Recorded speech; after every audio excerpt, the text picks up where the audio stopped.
Well, hello again, Adam Bazalgette here from Scratch Golf Academy. I'm at the beautiful club at Mediterra in Naples, Florida. Today's subject, how to hit a draw with a driver. Gosh, does everyone want to do this? It isn't difficult. All you've got to do is two things. Basically, get the club coming a bit more from the inside, and critically, you've got to get that club face to close more, which slicers don't do. So we're going to look at those two, give you some drills and some ideas. I think it's pretty simple.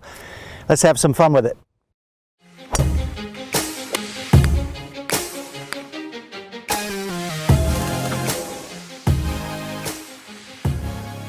If you're new to Scratch Golf Academy here at the YouTube channel, would love it if you'd subscribe. Helps us build momentum. We want to keep bringing you free content. Also at the App Store, the Scratch Golf Academy app's free for now. Lots of content there. I think you'd really enjoy it. Training tools, etc. Hope you'll pick that up.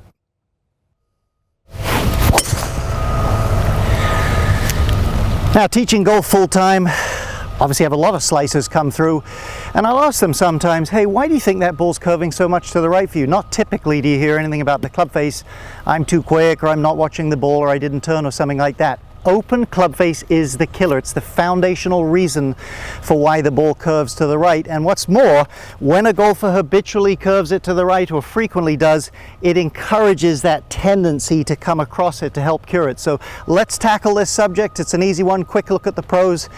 We'll get out and work on it.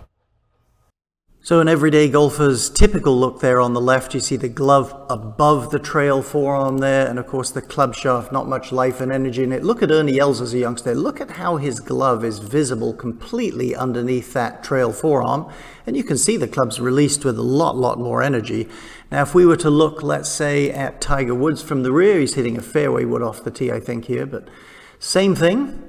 We'll notice not only does he snap the energy to the club, but watch his glove, it rotates under. It's the back of that glove is pointing much more down. That's what's turning the face, and that's why the perspective here shows the knuckles under that lead forearm.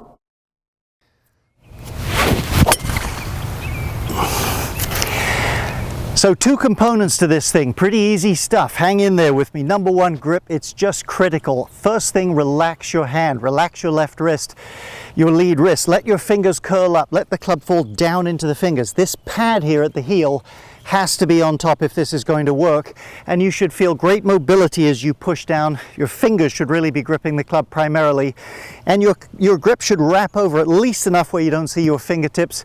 So much easier to turn that club if you do it. Now, next component, and this is a biggie, people often, hey, they can rehearse it in slow motion and make it happen, but it doesn't show up so much when they hit. And the reason is often there's too much pull, there's too much arm speed through the ball. In other words, there's absolutely no resistance to get the thing to close. So here's what I want you to feel, and you might want to practice this with a shorter iron, then transfer it to a driver. I'll do it with a driver here, however. What I want you to feel is as you come in, we're doing a small swing. I feel the deceleration of my lead arm and to my body to some extent.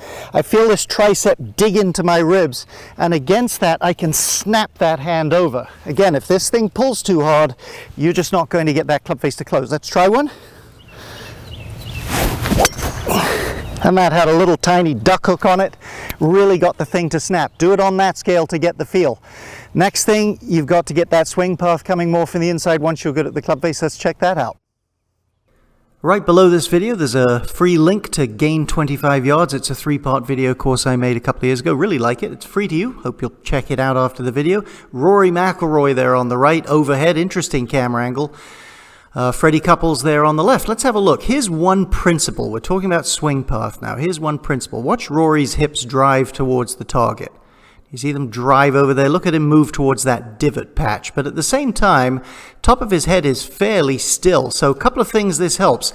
As a general principle, it's possible to override this a bit, but as a general principle, he's got his center over here. Now the club will swing from the inside until it gets to your middle, and then it will start to swing back around you. So he is promoting the club to be on this inside track.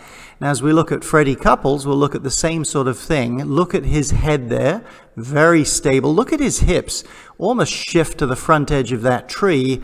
This is usually accentuated a bit with the driver, and what this does, the steady head offers consistency and repeatability, but the hip shift creates this sort of a bend which promotes more of an upward hit, and as you'll see in a minute outside, that affects your swing path. Okay, here's the principle. Let me turn this way for a moment. In front of me is directly up, diagonally is somewhat up, straight through is relatively up, around me is always associated with down. That's just the way the geometry of it works when you're the golfer standing in that spot. So if you can get the club to swing up a little bit and you can get your hips forward, you are going to be swinging sufficiently from the inside. We're not really trying to swing away from the inside, just a little bit, so that we can get that snap, draw, release. Now ask yourself this: if I handed you, pick the amount of money you'd like to bet on it, an alignment rod, and I said to you, okay, you've got to throw it more or less up into the air, I bet you could do it first try with absolutely zero coaching. Now, here's the thing, when you practice that, and you don't have to throw a rod, you could take a club or a rod and just rehearse it. Here's the key though, you've got to throw it up in the air with your weight and your hips forward. Don't hang back and throw it in the air. So let's try that again. Up she goes. Nothing too specific, just get the feel of it. And then what you're going to do is you're going to rehearse it here with the driver. Now, just a quick word of caution before we try it. You hitting 2 or 3 solid shots in a row fairly straight isn't really going to make you a better golfer a month from now. It just isn't. To ask yourself how many times you've hit a few good range balls and played like an idiot the next time out. What's going to make you better is discovering some sort of a feel and working towards something that's significant and different. So when you get the ball in front of you here, we're going to do a little one. I'm going to set my hips forward a little bit, exaggerate the feeling of hanging back, and just sense this feeling of swinging up like that. Kind of hit the top of the ball a little bit. Actually, it was an okay little draw, but exaggerate stuff, play around, then dial back to neutral, exaggerate, etc. Believe me, and one final tip, if you start cutting the ball to the right, go right back to the club face till it's curving left, then get into this. Now, just get out there. You don't have to live as a slicer. Work on these 2 things. Give yourself some time, and you can do it. Hope this helps.